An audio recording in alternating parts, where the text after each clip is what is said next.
Hello guys, आज हम लोग बात करेंगे 12th इकोनॉमिक्स में अनएम्प्लॉयमेंट और उसके टाइप्स के बारे में।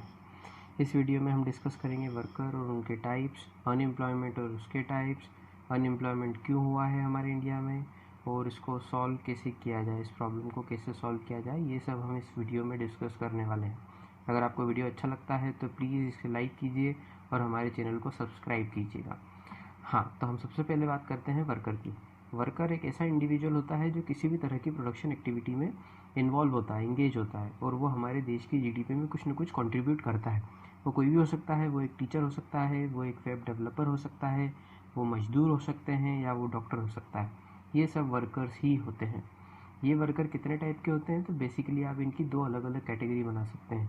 एक होते हैं सेल्फ एम्प्लॉयड वर्कर्स और दूसरे होते हैं वेज एम्प्लॉयड वर्कर्स।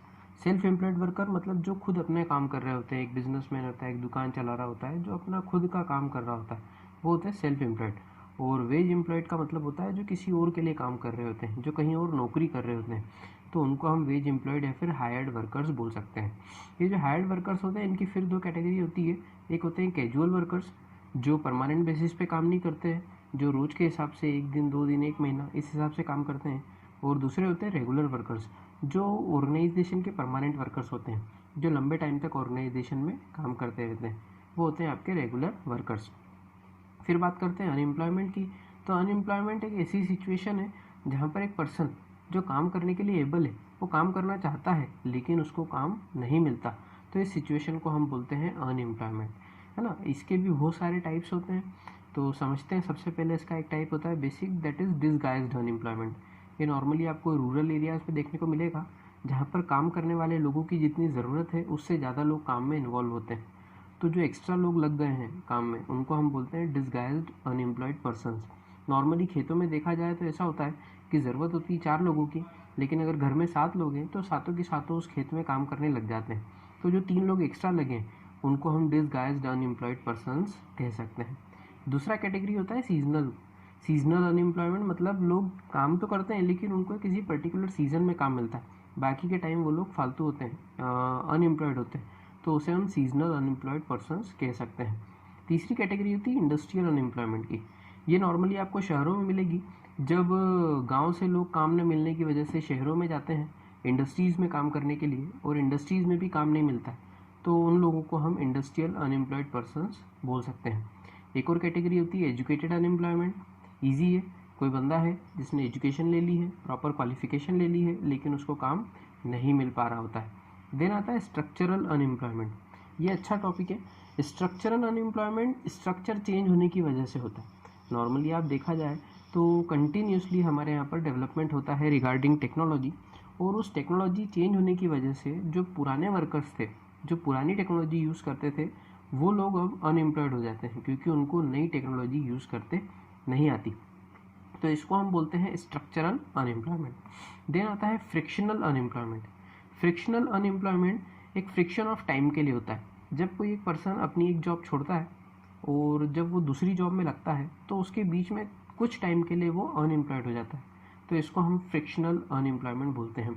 और इन सब के अलावा एक और होता है साइक्लिक अनएम्प्लॉयमेंट। साइक्लिक अनएम्प्लॉयमेंट लंबे टाइम में होता है।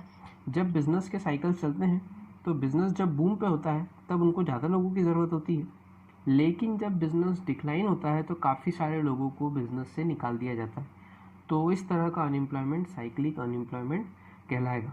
और लास्ट होता है अंडर एम्प्लॉयमेंट।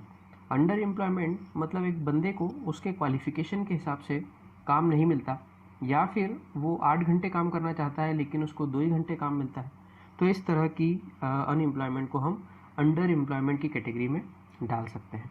आगे चलते हैं, समझते हैं कि ये होता क्यों है, अनएम्प्लॉयमेंट क्यों होता है हमारे इंडिया में। तो एक बड़ा रीज़न है पॉपुलेशन।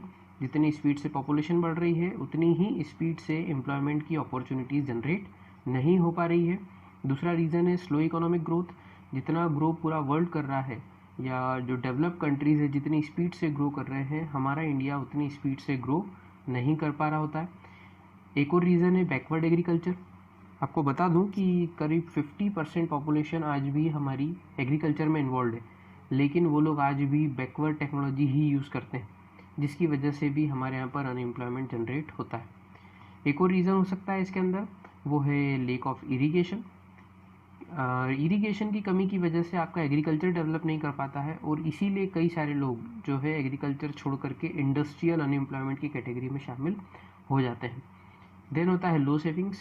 आपके पास पैसा होगा तो आप बचाओगे तो उस पैसे से कुछ बिजनेस कर सकते हो, लेकिन हमारे इंडिया में सेविंग्स की बहुत कमी है और इंडस्ट्रीज़ भी काफ़ी कम है in comparison to our requirement.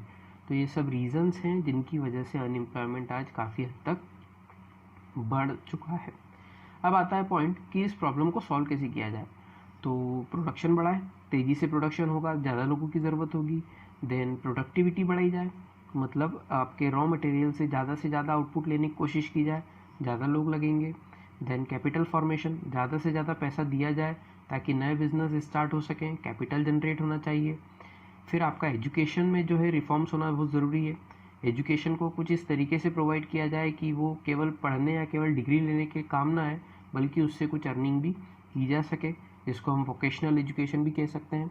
Then आपका जो प्रोडक्शन है उसकी टेक्निक को थोड़ा सा आपको अपग्रेड करना होगा ताकि ज़्यादा से ज़्यादा लोगों को एम्प्लॉयमेंट मिल सके। देन गवर्नमेंट को काफ़ी सारे एम्प्लॉयमेंट जनरेशन प्रोग्राम चलाने चाहिए। हालांकि काफ़ी सारे प्रोग्राम चल रहे हैं बट वो अभी सफिशेंट नहीं है। So we need some new employment generation programmes. और फिर आपको कोऑपरेटिव इंडस्ट्रीज़ की तरफ भी ध्यान देना चाहिए। कोऑपरेटिव इंडस्ट्रीज़ में कुछ लोग आपस में मिलते हैं, आपस में पैसा इकट्ठा करते हैं और एक बड़ी इंडस्ट्री खोलते हैं, जो कि एक इंसान के लिए नॉर्मली पॉसिबल नहीं होता। तो ये भी एक अच्छा तरीका हो सकता है। और एक और ऑप्शन हो सकता है सेल्फ एम्प्लॉयमेंट को जनरेट करना। अगर हम ज़्यादा से ज़्यादा सेल्फ एम्प्लॉयमेंट जनरेट करते हैं तो जो आपके अनएम्प्लॉयड पर्सनस हैं उनका जो काउंटिंग है वो थोड़ा सा कम हो जाता है। तो यहाँ पर हमारा एक पूरा टॉपिक कवर होता है। Thank you.